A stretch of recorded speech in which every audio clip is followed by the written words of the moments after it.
Welcome back, my dear students. So, this is the chapter 2 from Kaveri, class 9th English, The Pot Maker. So, this is the line by line explanation of your chapter. Watch till end. So, this story is about a little girl whose name is Scintilla.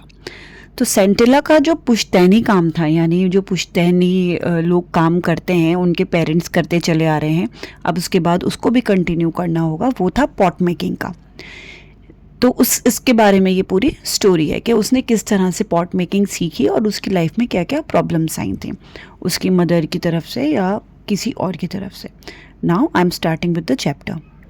Ever since Scintilla became old enough to accompany her mother to the fields and forest, accompany मतलब किसी के साथ जाना, किसी को company देना, ठीक है। सेंटिला इतनी बड़ी हो चुकी थी कि वो अपनी मदर के साथ उसके साथ कहाँ जाती थी, फील्ड्स में और फॉरेस्ट में जाया करती थी।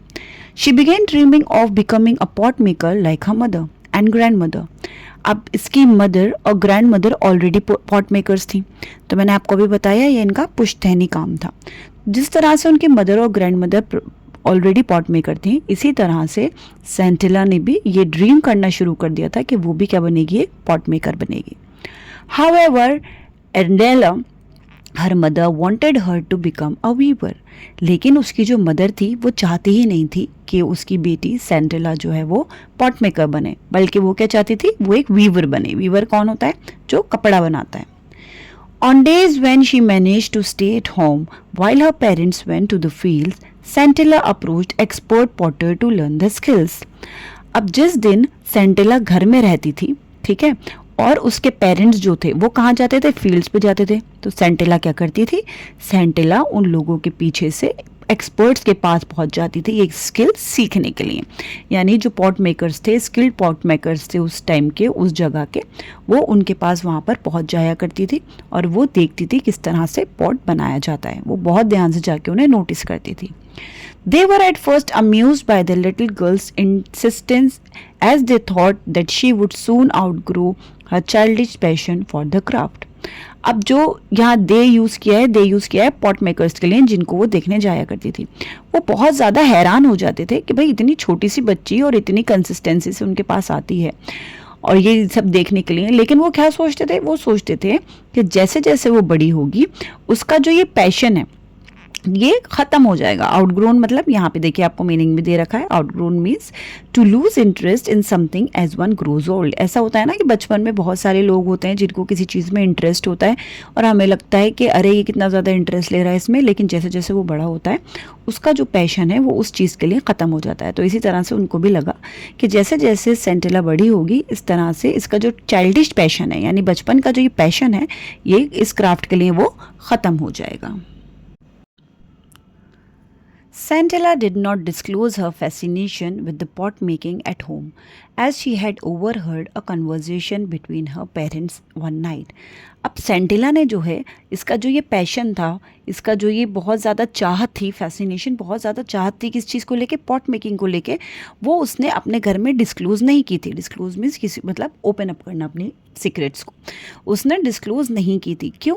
क्योंकि उसने एक बार ओवरहर्ड अ कन्वर्जेशन, ओवरहर्ड यानी कि छुप के कोई बात सुन लेना।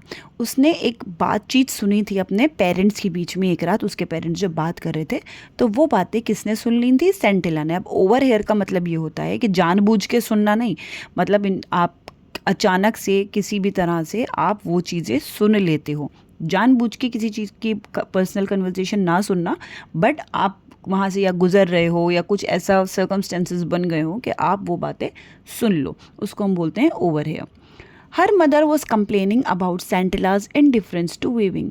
अब वो क्या बात सुनी थी उसने कि उसकी जो मदर थी वो कंप्लेन कर रही थी उनके फादर से, और वो बोल रही थी कि सेंटिला जो है इसका जो इंटरेस्ट है वो वीविंग में है ही नहीं। Indifference means you can see the meaning here at the left of the screen. इस सेंटिला का जो इंटरेस्ट है वो है ही नहीं वीविंग की तरफ। She said I shall not teach her pot making as it has brought no joy to me and only a pittance for my troubles. अब उन्होंने क्या कहा कि मैं इसको पॉट मेकिंग तो बिल्कुल नहीं सिखाऊंगी। क्यों? क्योंकि इससे उनको कोई खुशी नहीं मिली। Brought no joy to me, कि ये बनाने से मुझे तो कोई खुशी नहीं मिली, लेकिन क्या मिला, only a pittance for my troubles. Pittance means a small amount of money received as income. यानी मेहनत इतनी मैं उसमें करती हूँ, इतना ज़्यादा मेहनत लगाती हूँ, क्ले लेकर आती हूँ, उसको बनाती हूँ, वो मिट्टी तैयार करके उसके बाद जाके मैं पॉट्स बनाती हूँ, लेकिन इतनी मेहनत करने के बाद भी मुझे उससे ज़्यादा कुछ मिला नहीं, ना कोई खुशी मिली और ना ही इतना पैसा मिला कि मैं अच्छे से सर्वाइव कर पाऊँ, बहुत कम ही मुझे अमाउंट मिलता था. The river bank where the grey and red clay required for pots is found. It's 16 kilometre from here. और उनका क्या वो था कि वो जो क्ले होती है, जो ग्रे और रेड क्ले होती है, जो कि पॉट मेकिंग के लिए यूज़ होती है, वो 16 किलोमीटर दूर थी उस जगह से जहाँ वो लोग रहते थे. तो मतलब 16 किलोमीटर दूर जाओ पहले वो क्ले लेने के लिए. I need to climb down a sheer drop to the river bank. अब शीर ड्रॉप किसको बोलते हैं? चढ़ाई को उसको बोलते हैं, ठीक है. To the river bank and my back aches from carrying the heavy load uphill all the way to the village. अब पहले तो इतनी नीचे की तरफ वो जाएं रिवर बैंक की तरफ, उसके बाद वो जो क्ले है ग्रे एंड रेड क्ले, उसको वो कहाँ उसमें भरती और भर के अपनी कमर पे लेकर के ऊपर आती थी. आप ये देख रहे हैं यहाँ पे, यहाँ देखिए ये पिक्चर आपको दिखा रहे हैं कि पहले इतने नीचे ये आई हैं, फिर उसके बाद यहाँ से वो क्ले इकट्ठी करेंगी अपने इस बैम्बू बैग में, फिर उसके बाद इतने ऊपर लेकर उसको वापस चढ़ेंगी, ठीक है. तो उससे क्या हुआ था, इनकी कमर में दर्द होने लगा था. Uphill the way the village pondering the stubborn clay inside bamboo cylinders to soften it. अब क्या करती थी? pondering means repeated beating, यानी उस क्ले को डाल के उसको कुटाई करना होती थी अच्छे से उसकी, ताकि वो जो क्ले है वो ऐसी बन जाए, सॉफ्ट बन जाए इतनी, ताकि उससे आप जो है वो बना सकें, पॉट्स बना सकें. And this process was also tedious. Tedious means tiring. तो ये जो प्रोसेस था इसको करने का, सॉफ्ट करने का मिट्टी को, ये भी बहुत ज़्यादा थकावटी था. So many times I have dropped the mold out of sheer exhaustion and I have had to start all over again. और उसने क्या कंप्लेन करी कि मैंने कितनी बार तो जो मोल्ड होता था, मोल्ड मेरा बनाते बनाते वो ड्रॉप हो जाया करता था, क्योंकि मैं बहुत ज़्यादा थक जाती थी. एग्जॉशन यानी बहुत ज़्यादा थकान हो जाना, मैं हद से ज़्यादा थक जाती थी और मुझे दोबारा से सब स्टार्ट करना पड़ता था शुरू से.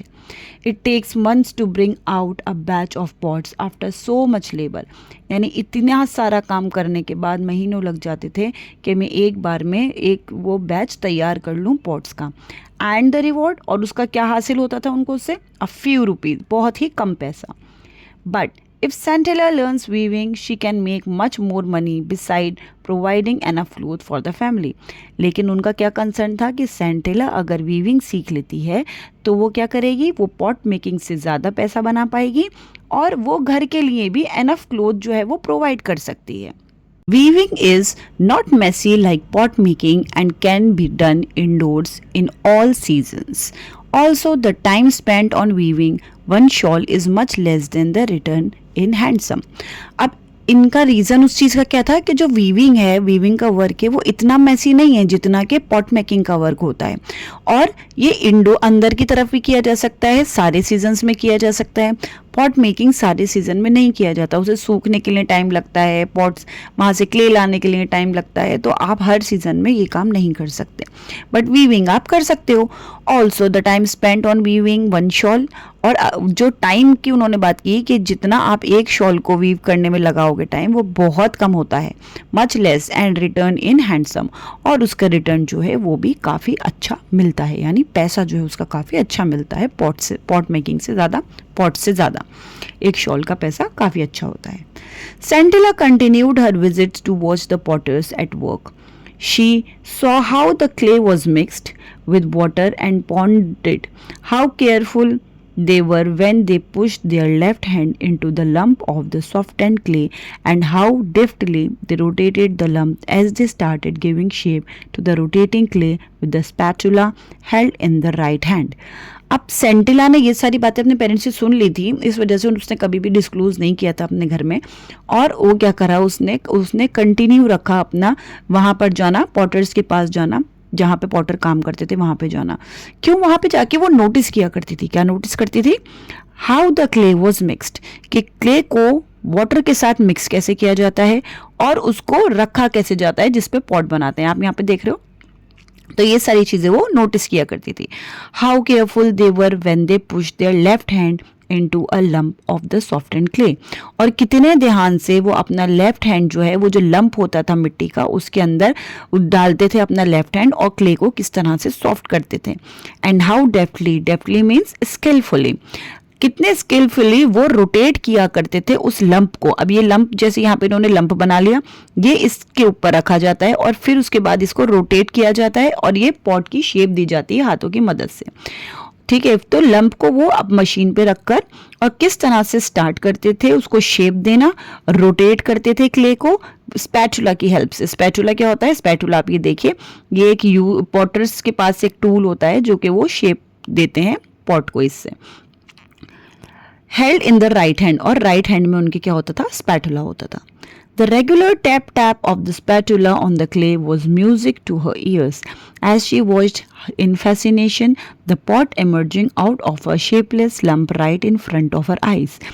अब इसको ये ज़्यादा इतनी अच्छी लगा करती थी चीज़ें कि वो जो टैप टैप होता था स्पैटुला का, जो क्ले पे मारा जाता था, वो उसको म्यूज़िक लगा करता था और वो बहुत ज़्यादा ध्यान से फैसिनेटिंग आइज से अपनी देखा करती थी कि किस तरह से जो वो पॉट है वो उन लम्प से निकल के और उसकी आंखों के सामने आके तैयार हो गया. After 2 or 3 days, the pots would be given a final touch up to retain the required shape and to test the consistency. Only then would the pots be taken out to dry in the sun before being loaded. अब उसके बाद उनको रख दिया जाता था pots को 2-3 दिन के लिए और उसके बाद उसमें अगर फाइनल शेप कुछ देना होता था, कुछ डिज़ाइन देना होता था तो वो दिया जाता था, फाइनल टचअप दिया जाता था और उसके ताकि उसको चेक किया जा सके, क्योंकि पॉट्स की लीकेज या कितना मजबूत है क्या है ये सब भी चेक करना होता है, तो वो चेक किया जाता था, उसका शेप वगैरह सारी चीज़ें. उसके बाद ही उन पॉट्स को लेकर जाया जाता था बाहर सन में ड्राई करने के लिए और ड्राई करके लोड करने के लिए. Loaded on the kiln in a uniform pattern on a bed of hay and dried bamboos and covered with another layer of the same material, and then the kiln would be fired. तो ये fire क्यों किया जाता था clean को? आप यहाँ पे देख सकते हैं क्या होता है. सबसे पहले पॉट्स को अरेंज किया गया है, फिर उसके ऊपर हे जो होता है, किसे बोलते हैं, जो भूसा सा होता है इसको बोलते हैं, उसको लगाते हैं, फिर उसके बाद दूसरी लेयर रखते हैं. इस तरह से पूरा ये इस तरह से रेडी कर देते हैं क्लिन को और फिर उसके अंदर आग लगाते हैं. आग क्यों लगाते हैं? अब ये जो पॉट्स बने हैं उनको ये आग देना ज़रूरी होता है, तब जाके वो पकते हैं और फिर वो पूरे जाके जिस तरह से हम ये पॉट्स वगैरह देखते हैं, जो मिट्टी के बर्तन और ये सारी चीज़ें देखते हैं, ये इस तरह से पूरे रेडी होते हैं पकने के बाद, तब वो रेडी होते हैं यूज़ होने के लिए. ओके, तो इस तरह से पूरा प्रोसेस होता है. One had to tend the fire carefully as overfiring or underfiring would ruin the entire batch. अब टेंड किसे कहते हैं? It's written here care, take care of, मतलब ध्यान रखना पड़ता है इस चीज़ का कि जो फायर है वो ना तो अंडर फायर हो ना ओवर फायर हो, यानी ना तो ज़्यादा आग हो ना तो कम आग हो. क्यों? क्योंकि अगर या तो कम होगी या तो ज़्यादा होगी तो वो पूरा जितना भी बैच है, यानी जितना भी ये इन्होंने बनाए हैं एक साथ में और उसको रख रहे हैं उसके अंदर क्लिन के अंदर, वो पूरा बैच ख़राब हो जाएगा, ज़्यादा आग लगने से भी या कम लगने से. जिस तरह से हम खाना बनाते हो, खाने पे अगर ज़्यादा आँच लग जाए तो ख़राब हो जाती है या कम आँच में हम जल्दी निकाल लें तो ख़राब हो जाता है. तो इसी तरह से ये इसका भी है, ना ज़्यादा फायर ओवर फायर होना चाहिए ना ही अंडर फायर होना चाहिए. Arenilla heard of her daughter's visit but pretended to be ignorant of them. By late afternoon, Santilla had to return home quickly so that when her mother came back from the fields, she would be there. अब जो उनकी mother है वो उनको पता चलता है कि उनकी बेटी किस तरह से पॉटर्स के पास देखने जाती थी, लेकिन वो प्रिटेंड करती हैं जैसे उन्हें कुछ पता ही नहीं है और वो उसको इग्नोर कर देती हैं उस बात को. और लेट आफ्टरनून सेंटेला को पता होता है कि उसकी मदर वापस कब आएगी, तो उससे पहले सेंटेला जाकर और उससे पहले ही अपने घर वापस जल्दी से आ जाती है ताकि जब उनकी मदर आए फील्ड से वापस तो वो अपने घर में ही हो. Gradually, Santilla's visit became a topic of village gossip. और धीरे धीरे, ग्रेजुअली मीन्स धीरे धीरे क्या हुआ, सेंटिला किस तरह से पॉटर्स का पॉट मेकिंग देखने जाती थी वो विलेज में गॉसिप का एक टॉपिक बन गया. People wondered why Arenilla was refusing to teach the skills to her daughter. और लोगों को बहुत हैरत हुई कि भाई ये अपनी बेटी को क्यों नहीं सिखा रही ये वाले skill. They were worried that if all pot makers followed suits, then there would be no expert potters to take their place. Followed suits mean did the same thing as somebody else has just done. अब उनको ये लगा कि अगर इसी तरह से worry मतलब बहुत ज़्यादा परेशान हुए कि अगर सारे पॉट मेकर्स इसी तरह से करेंगे कि चलो हम ये नहीं कर रहे हम दूसरा कराएंगे और इसी तरह की हरकतें करेंगे एक के देख के दूसरे, तो आगे चल के कोई भी एक्सपर्ट नहीं बचेगा कि पॉट बना सके और उनकी जगह भी नहीं ले पाएगा. One day, Santila's father, Misoba, was summoned by the village council and asked to explain why Arenla was refusing to pass on their skills to her daughter. एक दिन क्या किया गया, सेंटिला के जो फादर थे मिसोबा, उनको बुलाया गया. कहाँ बुलाया गया? विलेज काउंसिल में बुलाया गया और उनसे सवाल किया गया कि भैया अपनी बेटी को ये वाली स्किल्स क्यों नहीं सिखा रही है, क्यों मना कर रही है, why she refusing with that. तो वो उससे क्वेश्चन करते हैं उसके फादर मिसोबा से.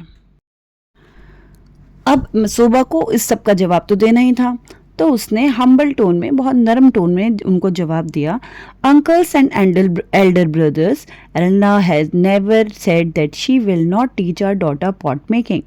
अब उसने क्या जवाब दिया कि भाई उसकी माँ ने बिल्कुल भी मना नहीं किया कि वो अपनी बेटी को ये पॉट मेकिंग की स्किल नहीं सिखाएगी.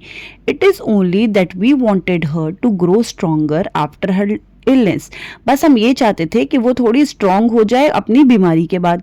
You will see soon see Sentila making the best pots in the village. और आप जल्दी देखेंगे कि सेंटिला जो है वो विलेज के बेस्ट पॉट्स बनाएगी. After listening to Misoba's explanation the elders decided to let him go, cautioning him to remind Arenla that it was her duty to teach her daughter the skill that was handed down from generation to generation. अब मिसुबा की ये explanation सुनने के बाद वहाँ के जितने भी एल्डर्स थे उन्होंने डिसाइड किया कि चलो इसको जाने दो, लेकिन उनको उन्होंने बोला रिमाइंड कि ये तुम अपनी बीवी को रिमाइंड करा देना कि ये इसकी ड्यूटी है कि वो ये स्किल अपनी बेटी को सिखाए, जो कि जनरेशन आफ्टर जनरेशन एक के बाद एक अपने जनरेशन को ये लोग सिखाते हैं, तो आपको भी ये काम करना है. They also told him that skills such as pot making which not only cater to the needs of the people but also symbolize the tradition and history of the people. और उन्होंने ये भी बोला कि ये जो स्किल है, pot making की स्किल है, ये सिर्फ ऐसा नहीं है कि लोगों की ज़रूरत है, लेकिन ये एक सिंबल भी है, हमारा ट्रेडिशन भी है और हिस्ट्री है हमारे लोगों की, जो कि वो हमें जो did not belong to any individual, और ऐसा नहीं है किसी इंडिविजुअल को बिलोंग करती हो, ये हमारा ट्रेडिशन है, हमारी हिस्ट्री है. And experts were obliged to pass on their skills not only to their own children but also to anyone who wished to learn. और जो एक्सपर्ट्स हैं वो उन पे ऐसा नहीं है कि वो सिर्फ अपने ही बच्चों को ये सिखाएंगे, but it is compulsory for them that वो उनको भी सिखाएं जो कि ये चाहता है सीखना. Misoba went home and discuss the matter with Arelna. तो मिसोबा जो थे वो घर गए और अपनी बीवी से इन्होंने ये मैटर डिस्कस किया कि वहाँ पे सबने क्या बोला उनको इस चीज़ के बारे में और उनको आगे क्या करना है. End of part 1 of the chapter. Part 2 chapter will be uploaded soon. Subscribe to my YouTube channel and thank you for watching.